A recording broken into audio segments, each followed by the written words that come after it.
this map in overtime. Yeah. This shouldn't be too much of an issue. Also, G2 first ban. Is it going to be a lion? Oh, hey, look, it's a lion. What a shock. Wow, yeah. How'd you predict that, Parker? I read stuff. So if you're just watching for the first time, G2 ban lion All the time. Every single match. All the time. It's they really don't like lion, and I could tell you it's following their defeat against Liquid in the Season 7 finals, where they really struggled to deal with Liquid's lion play, and now they're just like, nah, not gonna play against that operator anymore. Oh, well, I mean, Liquid, I don't want to use the term abused.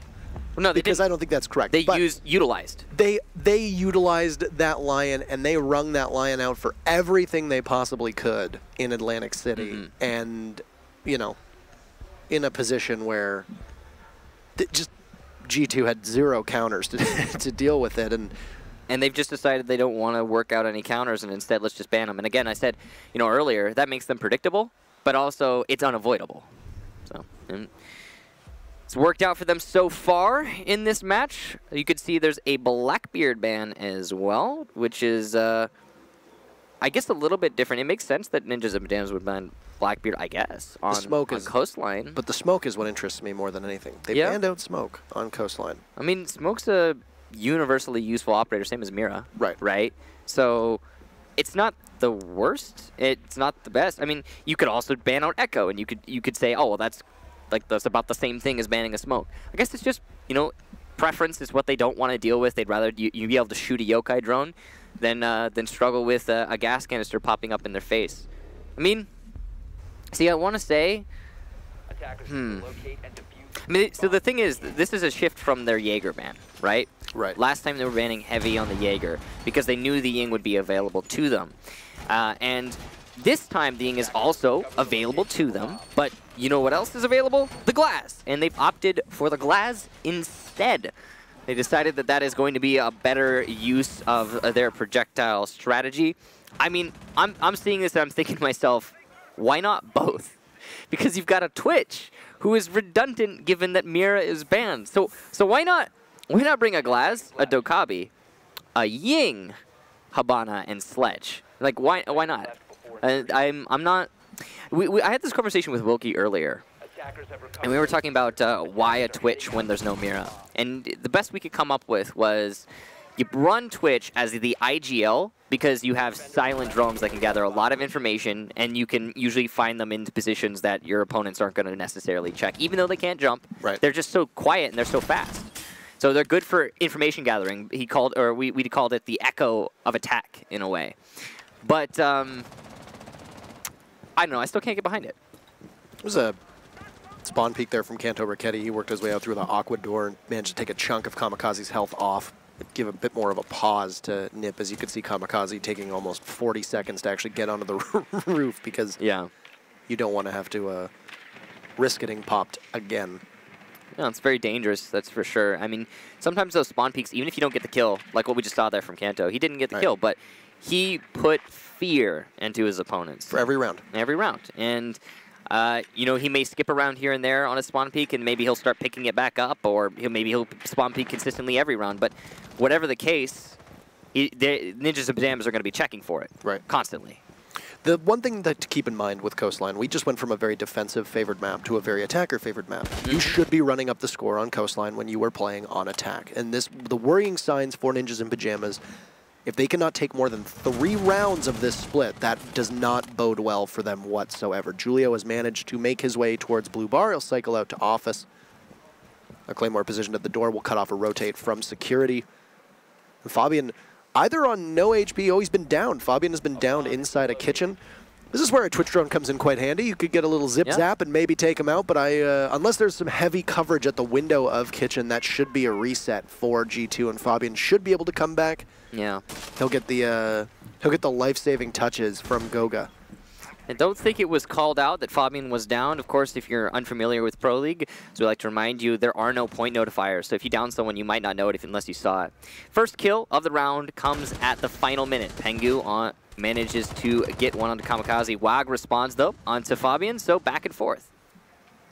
That's a pretty decent trade. I mean, Fabian going down, he's not going to be playing a utility-based operator. He's already got those ADSs down, but there's just a plant. Wog is in the doorway, getting the plant down, and there's no pressure, but Pengu will stop him at the last second. Blind firing as Psycho, the glass, unable to connect. This is devastating for Nip. You've got PZD from above doing some good work to Sledge, and that will at least put more pressure on G2 to try and vacate their post.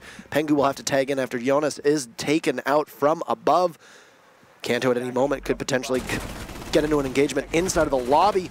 He'll get for a couple shots, pull out his pistol, and it's Gogo who actually down Psycho. Julio finished off, and the only man left is PZD, who will have to rotate and right into the line of sight of Pengu. We'll take round number 1. This is 7 rounds in a row for G2, and not the rare defensive victory on Coastline, but still a pretty decent overall hold. We are seeing, though, in Nip's defense, a lot of the defensive victories on Coastline are coming on Kitchen.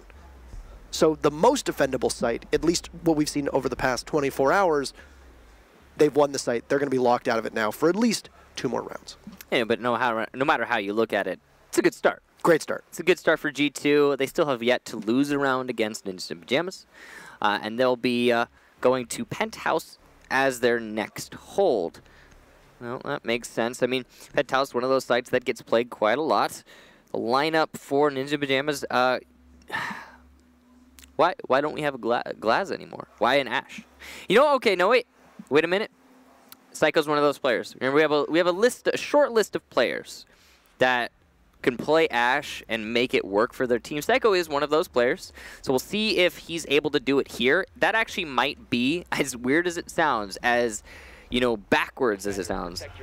Psycho playing Ash might be the little kick that Nip needs to really start the ball rolling. Right. Because everything they've been doing so far has not been working. They've tried Glaz, they've tried Ying, they've tried all of the typical go-tos, but maybe just raw fragging power. Maybe that's what you want. The one thing for Nip that I have noticed over many seasons now is their operator pool is very small. They typically will rely on the same operators on, at least on attack, their operator pool is quite narrow. So when things start to go sideways for them, they don't necessarily have the ability to go back to the drawing board and say, let's completely blow this up and run different things. That right there is just a lack of flexibility that is detrimental at this level. And they've been expanding. Their operator pool is certainly larger than it was, 8 months ago. But at the same time, they need to have variety, because you can update your strats and you can run different things and all that jazz, but if they know what operators you're going to be running and by and large know where you're going to be entering the building, it's easier for you to be countered. And I think that's what we're seeing G2 here is they, especially on Clubhouse, G2 knew what Nip was going to do in the mid-round transition phase. And that's how we saw G2 fell off right as the clock hit a certain time. Once a push happened, once they lost a wall, once a breaching charge was dispatched, once an exothermic charge was dispatched, for the most part, G2 would fall off and prompt an engagement in much closer quarters on the defensive side. Whether we'll see that or not on Coastline is anybody's guess, because now we are on the one site that long sight lines naturally lead to longer range engagements upstairs. Yeah, and also, I mean, just as maps, these are pretty much opposites. Yes, so very opposite. It could be we see the same thing play out. We'll find out in due course, but Ninja Pyjamas have already taken control over hookah and billiard, so they've isolated one of the potential flanks, but there is actually Fabian right now in luggage hallway trying to fight Kamikaze, but he falls back at the right moment. Now this is a Jackal, and ooh, what a shot from Kamikaze. Wish we could have seen it. Over top the luggage. That had to have been a close one. Bad timing there for the Jaeger of Fabian, and a little bit too aggressive. Will give away a little, kind of an edge to Ninjas of Pyjamas, and you really don't see that happen often from G2. No, and now all 4 remaining members of G2 situated on site. The only one who's technically off site at the moment is Pengu, who's playing inside a master bathroom. Jonas took some damage from a frag grenade, so that's one of the rare projectiles actually doing decent work. You've also got Psycho underneath the site with some vertical pressure. Could potentially use one of those Ashes breaching rounds, and that would be it for the Bandit playing inside of Penthouse. Gogo will take some damage through one of the soft walls, looking for a long angle, but Kamikaze so good with his shots today. That's 2 in a row for him, picking out both Fabian and now Gogo. Losing the Echo is extremely punishing for G2.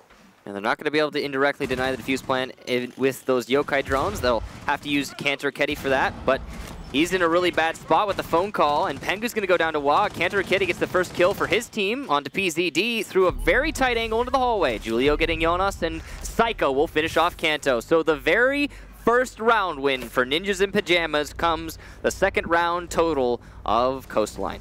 Now, if I'm G2 right there, I probably would avoid going back to Penthouse. I'd roll the die on the double bars now because Agreed. this is what I just said last round. Kitchen is typically where we see the defense actually do decently well. Everywhere else, a bit of a wash. Hookah right now is it looks to be the scene of the crime for G2's third round, which is intriguing because you don't really see it all that often. It does typically have the lowest pick rate of all 4 sites on Coastline. I mean, they're bringing the right tools that are needed for it. You've got your castle to try and deny as much utility as possible and keep the attackers at bay. You've got Echo probably going to be playing sheltered somewhere with that yokai drone, maybe behind a deployable shield inside of the pink.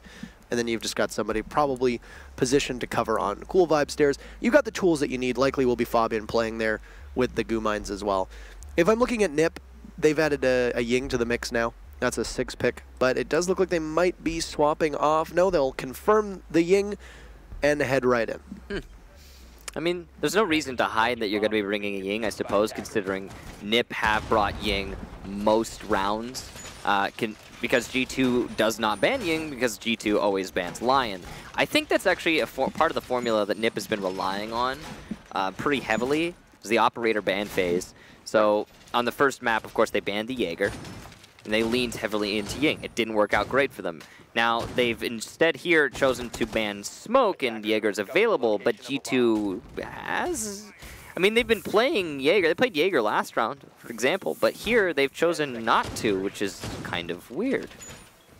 They'll allow for a lot more projectile play, and NiP will, I'm sure, make full use of that, but, I mean, they made full use of it in the previous map, and it didn't really help.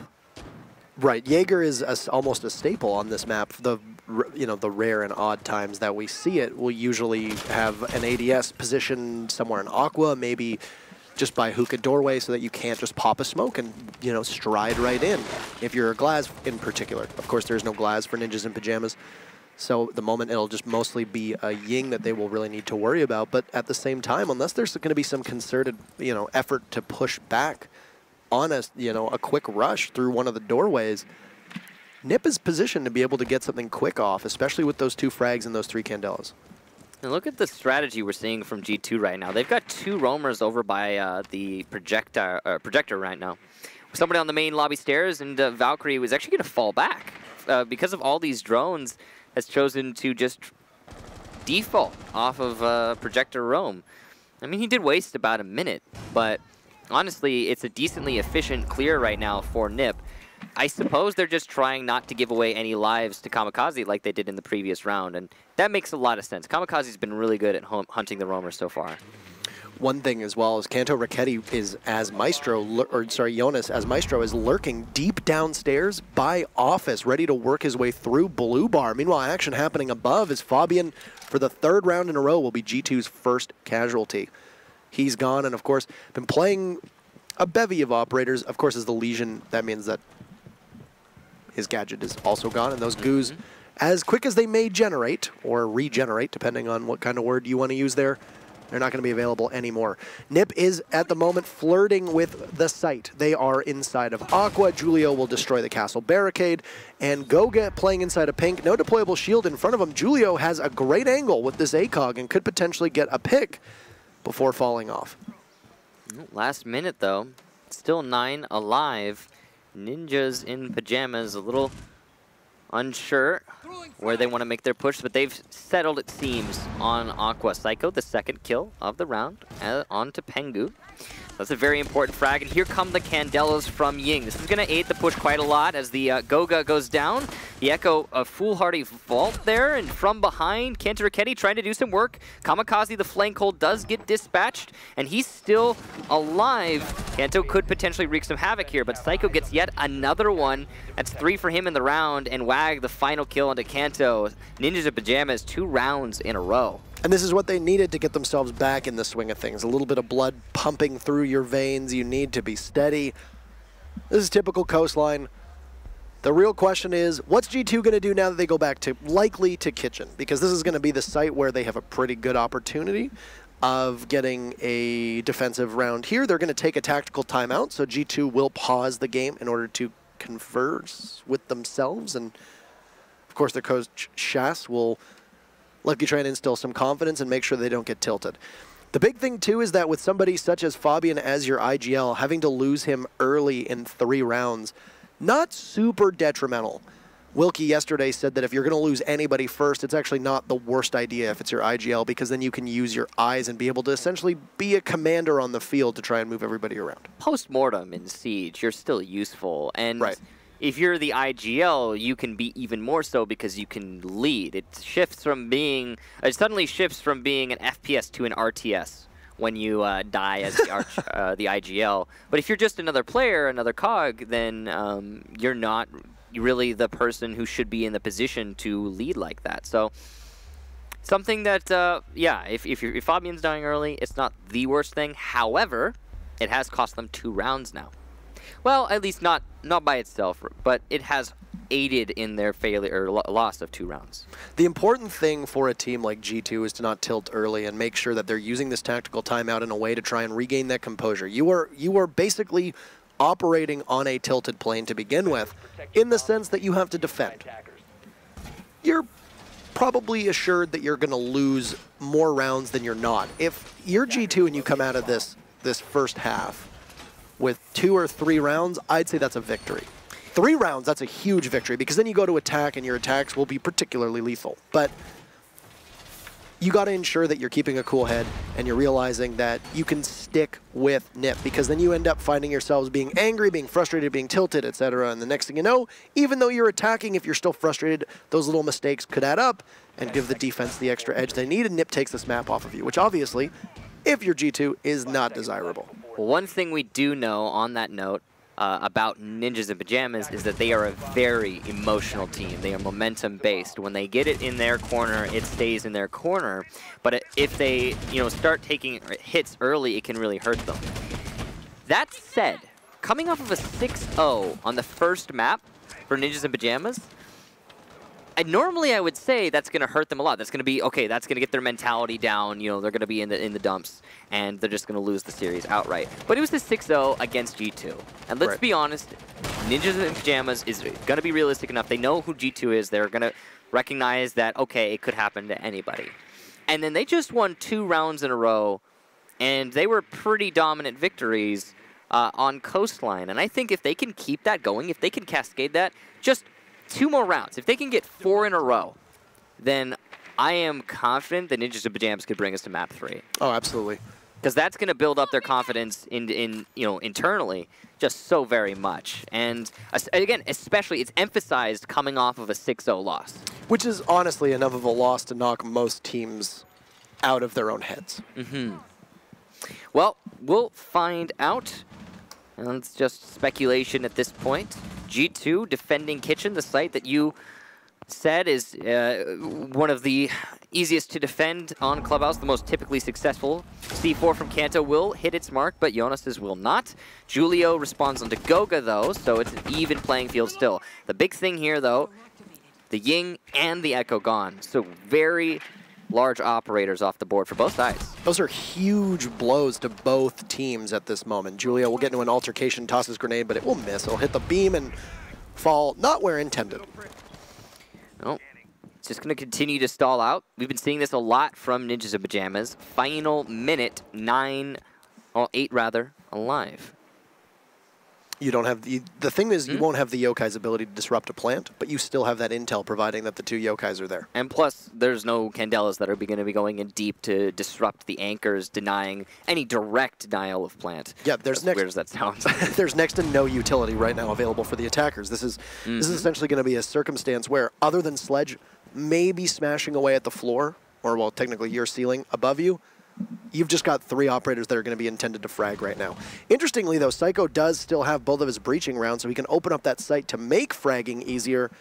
as Kanto Raketti, the Valkyrie, is no longer, and that will give an advantage to NiP. Just a slight one, though. All of the G2 players are lit, and Fabian will go down in the main lobby. Psycho has been downed in the process, though. Kamikaze, what a shot onto Pengu, leaving just Jonas in the 1 versus 4. But look at that. 8 seconds for him to delay, and he could win on time. He hears the players pushing in through delivery, and he gets 1, he gets 2, he goes for the 3rd, but Psycho shuts him down. A very near clutch there from Jonas. He was inches away from getting the Ashe, who had just been picked up by Sledge in main lobby. That UMP, man. Yeah, that slow fire rate, that low damage. He was clicking on their heads. Mm-hmm. But he didn't click on their heads fast enough. You imagine if he was playing an Alibi. Imagine even an Alibi with the MX4 Storm. Vector. Or if he's playing Vector. a Mira, Yeah, possible. Mira. If he's got the MP7 in particular. Bandit. Yeah, he's a really good bandit. Jonas he is quite a good bandit. Jonas is a big bandit player. So they're Iron Sights bandit. Yeah, he does like. He Iron does Sights. run. Yeah. He does run the Iron. He's one of the Iron Sights guys.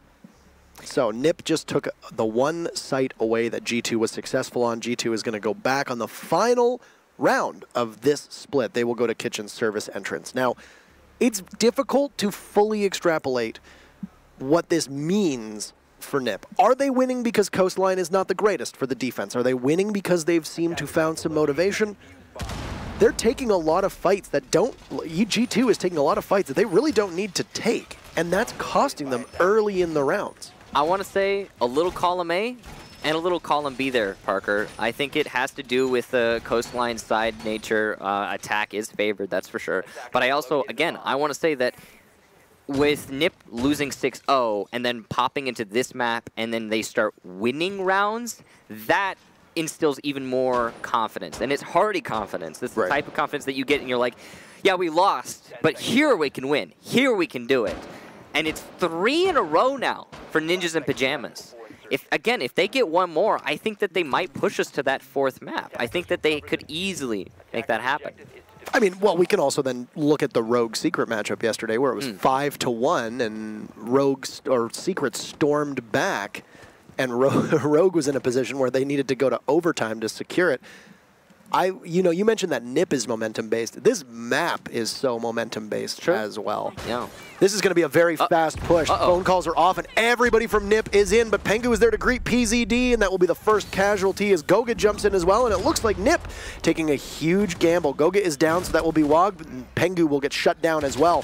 NiP heavily inside of the site, but that's going to be it. Jonas with 2. What on earth just happened? Julio last man standing. A team kill from Jonas as Julio tries to work his way in, but Jonas is there to pick up technically the 3-piece, even though one of them was a team kill. An interesting choice to take the final round.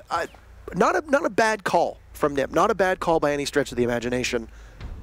G2 knew it was coming and just shut it down the moment they got in that window. I mean, they didn't know it was coming before the window, right? But as soon as the window explodes, it's obvious what the play is. And I don't know. I can't get behind it. I think you have all this momentum in your momentum. We say emotionally you are level and you are feeling confident, and maybe that prompts you to call a rush strategy. But I don't know. I think that maybe is a little overconfidence there. Overconfidence at the same time. Think about it. If you're expecting that maybe G2 is tilted, maybe G2 is angry, maybe they're not in their own head. Yeah, you're going to say this about one of the teams with probably one of the highest levels of mental fortitude in all of Rainbow Six. Sure, but let's wander down. Because I've taken the horse out of the barn, Michael, and we're going to ride that horse down this path together, okay? Okay. We're going to ride this horse, Michael. If you think that G2 is potentially tilted or upset or angry or unhappy because you've now taken 3 rounds in a row off of them, it's a pretty good opportunity to break them by doing something like this, overwhelming them, taking the set 4-1, and possibly knocking them on their heels for what should be now the split where G2 is able to catch up to NiP. But of course it didn't work out. Yeah. But it's still a pretty sound strategy from NiP. It's just unfortunate for their fans that they weren't able to actually put all of it fully into motion. I mean, you said it yourself, though. The mental fortitude of G2 is really well known, and I just wouldn't want to bet on it failing. Like if I'm playing against G2, I am not at any point bidding on them being tilted. You gotta play. In my opinion, you gotta play the high strategy game with them. And then when they fall off of that because you get too elevated, you need to be able to fall back down with them. And that's the big thing with G2. With every single team that plays them, usually why they struggle is it's hard to follow G2 because they're always moving their play style. And not just their play style, their mentality. Right. Everything shifts with them. So it's a constant read, and I don't know. I just feel like that was, of course, you know, I don't feel like I know that was a misread because I have hindsight. But either way, moving on, second half, Ninjas in Pyjamas, like you said, going onto defense now.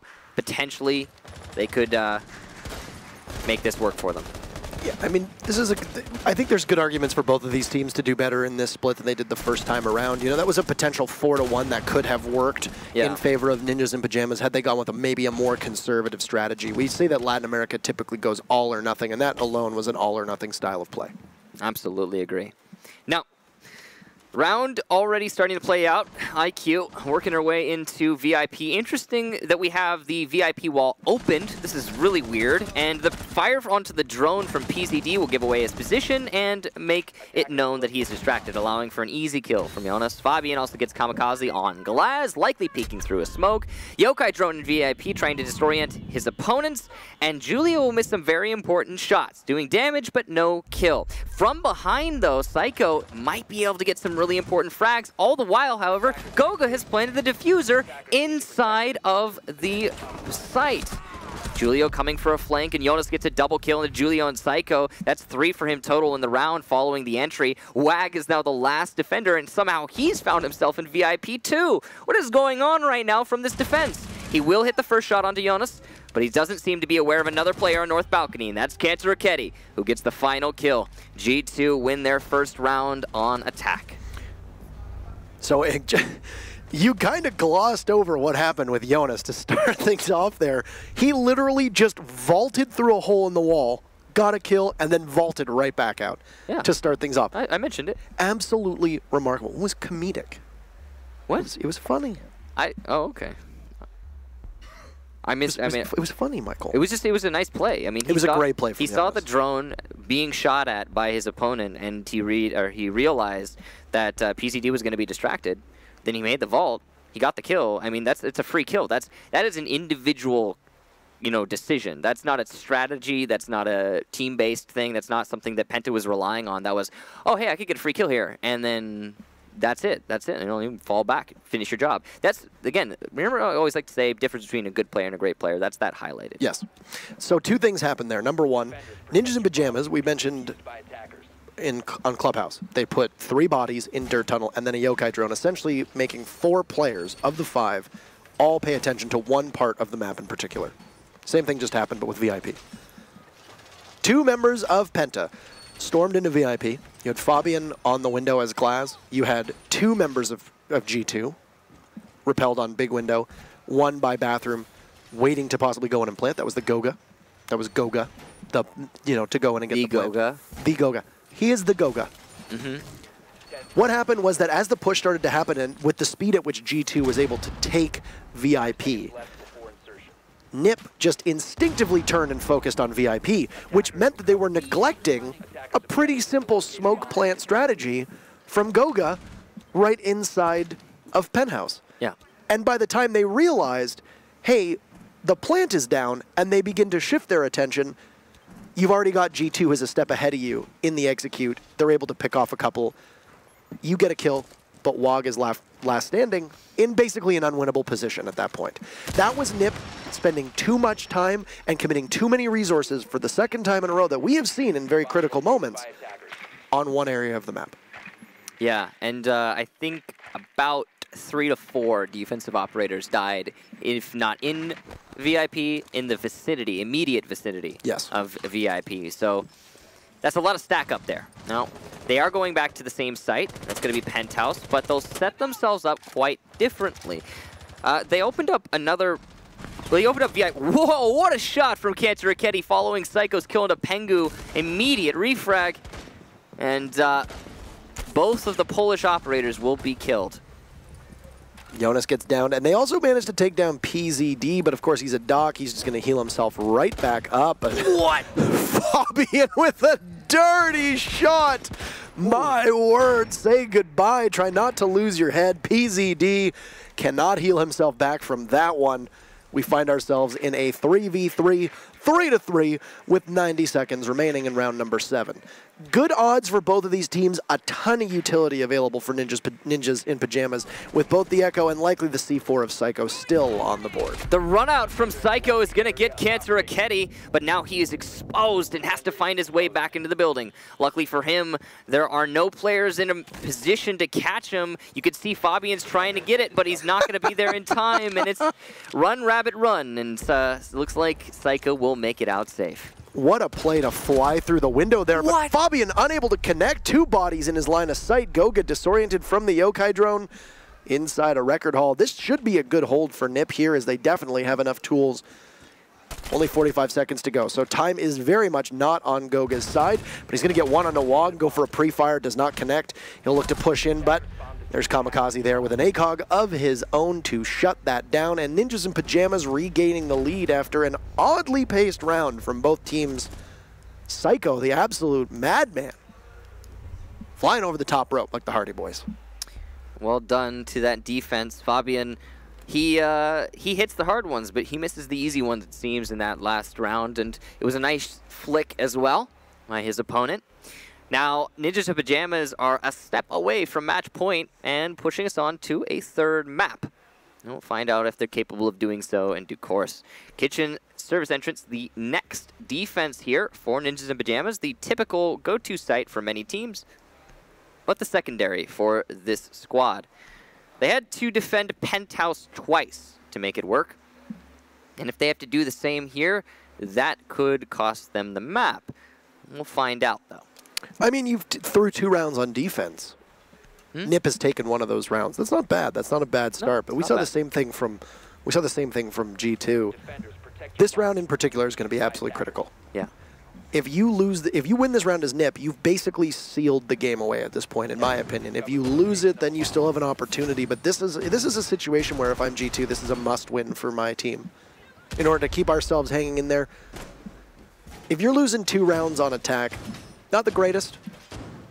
You still will ideally try to take 3 of them, but that's going to set you up in a position where you're going to go to OT, and then it's really a coin flip as to who has to defend twice and who doesn't. I mean, that last round, it looked like G2 was going to win it. The reason Nip managed to get the win was the run out, and then the follow-up of just Nip hitting their shots and G2 not, which is weird. You don't usually see that happen to G2. The Rook armor, of course, as Fabian got 2 great shots onto the leg of what appeared to be the Echo, but the Rook armor and, of course, Echo already being a 3 armor, yeah, you're going to stay alive. Basically indestructible at that point. And Fabian, I think he had assumed he'd be walking away. But first phone call comes in 15 seconds. Why would you use that so early? Jonas is in sight planting. What? What is going on? Jonas amidst the smoke planting right now. Nobody knows this. Kanto takes out PZD, and the diffuser is down in 30 seconds. Goga gets a kill, and Nip is completely unaware. Cleanup duty as Kanto Raketti takes one out. Julio will burst out through the door to get a kill on his own, but it's all up to Wog and Julio. As still, the smoke will now clear. Diffuser is down to the halfway mark. This is really tough for Ninjas in Pyjamas.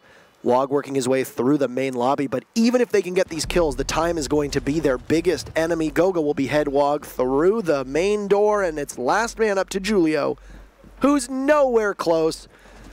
Save the KD. We're going to hit the point of no return. This round goes to G2 in 30 seconds, but Goga will finish things off with a nice 3-piece for his team.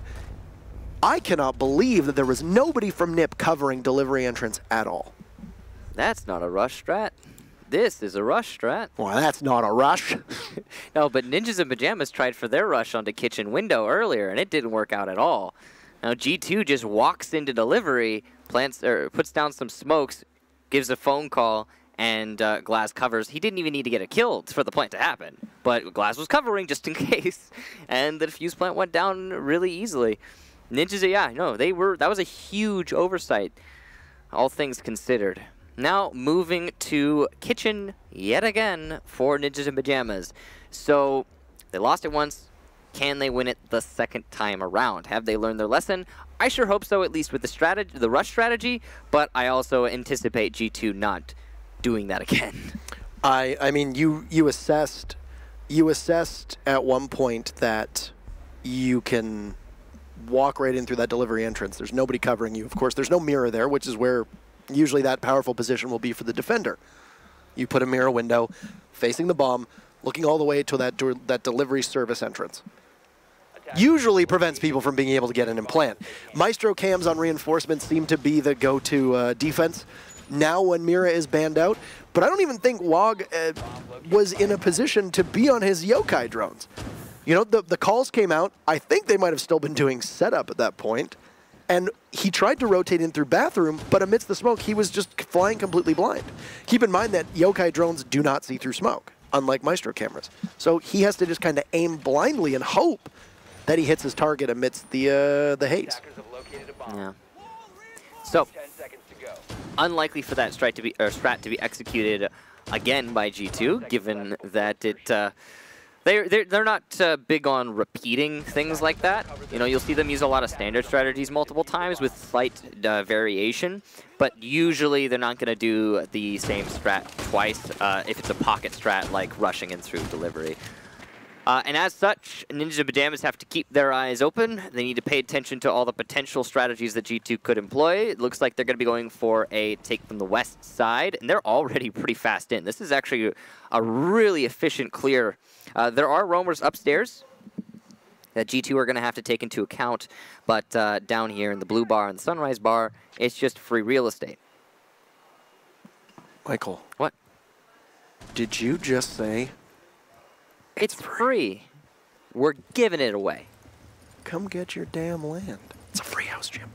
Speaking of houses, we're back in Coastline. 1 minute in, and this will put us on match point. We've had about, like I said, 60 seconds expired. Pengu will see one of the ACOGs being positioned, and they might even double up on this VIP window.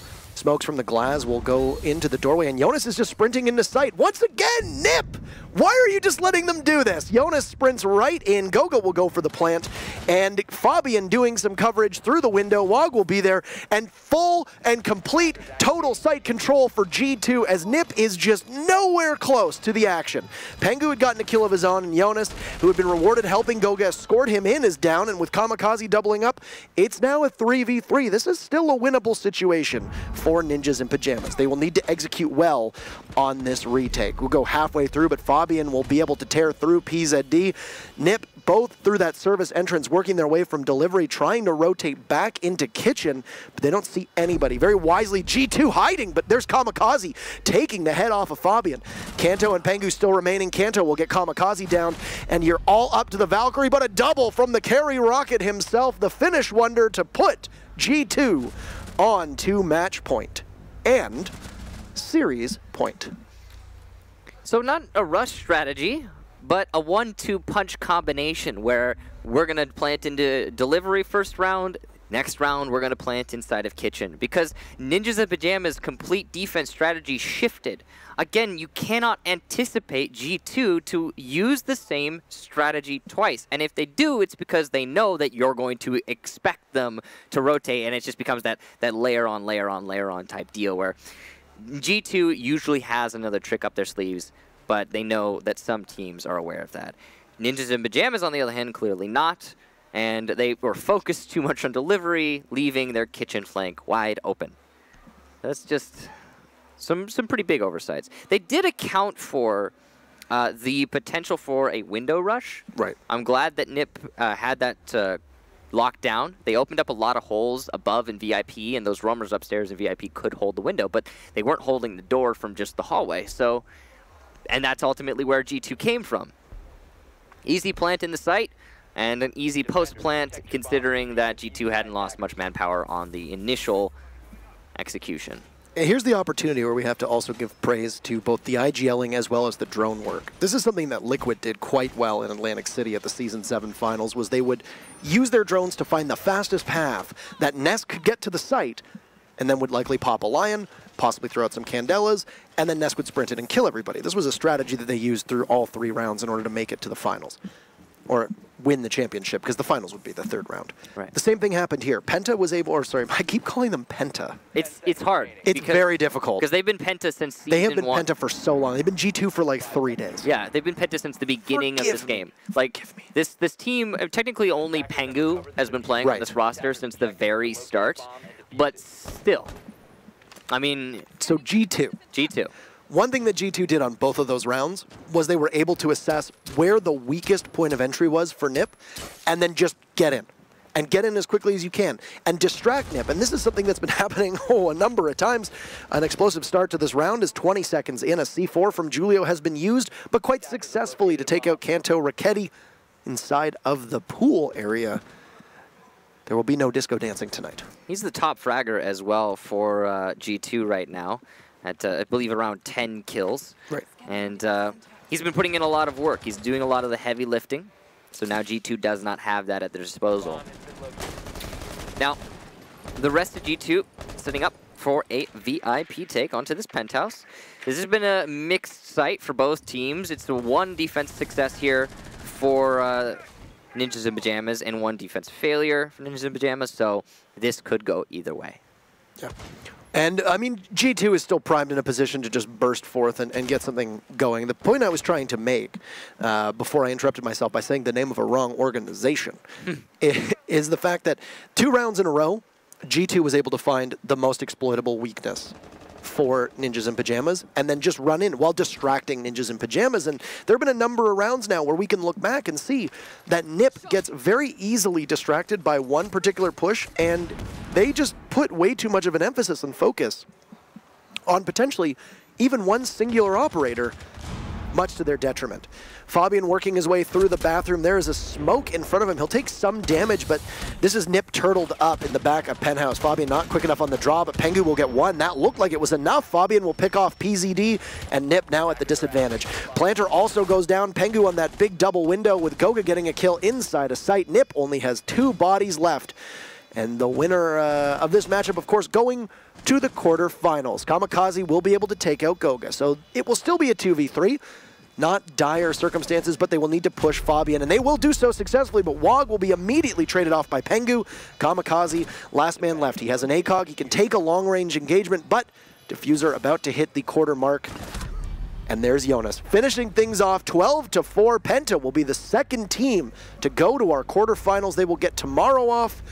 NiP will await the winner of Fnatic versus Mocket. The Europeans, 2 European teams in Europe making it to the quarters so far. Yeah, well done indeed to G2, and nice try to Ninjas in Pyjamas. They definitely put in a heck of an effort. That was a very similar strategy to what we had all been seeing earlier from G2 on that attack. The big difference was that they really just they didn't take control of VIP. Right. They took all of their emphasis away from VIP and put it onto the main window, which is it worked. But a little bit weird because you don't have the crossfire then. However, you're less exposed. So it's a calculated decision made by G2. And apparently Ninjas in Pyjamas weren't ready for it. Let's take a look at the highlights for that match. We'll throw them up on your screen right now. As many rounds as that happened as I called G2 by their old org name. Yeah. So it's a bad, I don't, and like I said, in my defense, I don't think people realize how sudden this was. G2 just enters unexpectedly, like the day before the event. My apologies. And all of our apologies. I've actually heard most of the casters refer to them as their old org names, so I mean, I'm in good company here. But yeah, I did earlier. Good, I'm in good company. I wasn't going to blame you. Yeah, so this was a really good match. To be expected from G2, in all honesty. They came in, they sit atop by a wide margin, the top ranking in Rainbow Six as on our, I guess our power rankings, so to speak. This is, like I said, this is what is to be expected from this team. Even after they got Kanto Raketti onto the team for Atlantic City, they've still